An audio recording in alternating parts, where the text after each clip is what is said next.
স্পষ্টভাষী অভিনেত্রী, সমালোচকদের কথা গায়ে না মেখে সবসময় নিজের ইচ্ছে মতোই ছুটে চলেন তিনি। ভালোবেসে আপন করে নিতে পারেন মানুষকে। বলছে ঢাকাই চলচ্চিত্রের বর্তমান সময়ের অন্যতম গ্ল্যামার নায়িকা পরীমনির কথা। রিল লাইফ থেকে রিয়েল লাইফ দুই জায়গাতেই তাকে নিয়ে নানা সমালোচনা থাকলেও সবকিছুকে পেছনে ফেলে একজন সংগ্রামী নারী ও মমতাময়ী মা হিসেবেই এখন দর্শকদের মনে জায়গা করে নিয়েছেন তিনি। কাজের পাশাপাশি বেশ সরব সামাজিক যোগাযোগ মাধ্যমেও প্রায় সময়ই নানান ভিডিও, ছবি কিংবা পোস্ট দিয়ে নেটিজেনদের মাতিয়ে রাখেন পরীমনি।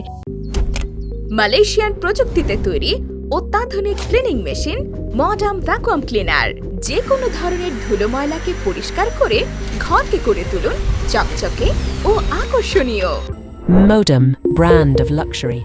সেই ধারাবাহিকতায় এবার তিনি শেয়ার করলেন নিজের এক নতুন অভিজ্ঞতার কথা। শুক্রবার এক ফেসবুক পোস্টে পড়ে লেখেন, এই এক জীবন যে কত অভিজ্ঞতার, একা একজন হয়ে 100 জনের কাজ বা দায়িত্ব সামলানো কি যে নিদারুণ সুন্দর। আপনি ভাববেন এই তো কত মানুষ আছে আপনার কাছে, আপনি যেমন থাকেন সবার হয়ে, কিন্তু বিশ্বাস করেন শুধু একবার অসুস্থ বা কোনো কারণে কাউকে ভীষণ প্রয়োজন হয়ে উঠুক আপনার, ঠিক তখনই দেখবেন আপনি একা, একদমই একা। সবার জীবনে এই সময়টা আসা দরকার। উল্লেখ করে এই নায়িকা আরো লেখেন, প্রত্যেকটা মানুষের জীবনে এই সময়টা আসা দরকার। যত তাড়াতাড়ি আসবে আর আপনার এমন উপলব্ধি যত তাড়াতাড়ি হবে ততই ভালো। আপনার ভালো সময় উদযাপন বা উপভোগের লোকের যেমন অভাব পড়ে না, ঠিক তেমনি আপনার নিজের দরকারে আপনি আপনার একাই সব, এটা বুঝে যাওয়া জীবনের সবচেয়ে দারুণ ব্যাপার।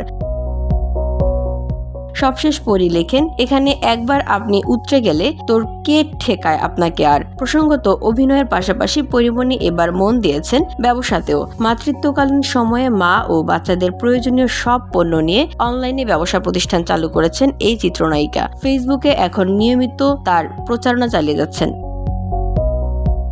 VOD Bangla news desk.